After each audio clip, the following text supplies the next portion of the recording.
بسم اللہ الرحمن الرحیم۔ دولت اور رزق کا وظیفہ۔ آج جو وظیفہ آپ کے ساتھ شیئر کرنے جا رہا ہوں، یہ وظیفہ خاص رزق اور دولت کا وظیفہ ہے۔ اس عمل کو آپ نے لازمی کرنا ہے۔ وظیفہ پڑھنے کا طریقہ۔ یہ وظیفہ آپ نماز تہجد کے بعد بھی کر سکتے ہیں، نماز فجر کے بعد بھی کر سکتے ہیں، اور نماز عشاء کے بعد بھی کر سکتے ہیں۔ آپ نے تنہائی میں بیٹھ جانا ہے اور سب سے پہلے 3 مرتبہ درود ابراہیمی پڑھنا ہے۔ پھر آپ نے 41 مرتبہ اللہ کے 2 نام یا اللہ یا وہاب پڑھنے ہیں۔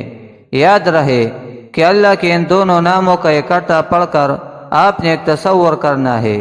یا اللہ یا وہاب یہ ایک ہو گیا، یا اللہ یا وہاب یہ 2 ہو گئے۔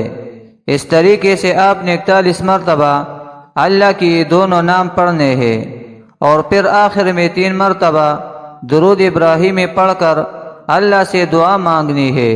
انشاءاللہ آپ اپنے حالات کو تبدیل ہوتے ہوئے اپنی آنکھوں سے دیکھیں گے۔ اللہ رزق کے تمام بند دروازوں کو کھول دے گا۔ وظیفہ پڑھنے کی مدت۔ اس عمل کو آپ نے کوئی 1 دن 2 دن نہیں کرنا ہے، بلکہ اپنی زندگی کا معمول بنا لینا ہے، اور اس عمل کو آپ نے روزانہ کرنا ہے۔ اس عمل کو خود بھی کرے اور صدقے کی نیت سے دوسروں کے ساتھ بھی ضرور شیئر کرے۔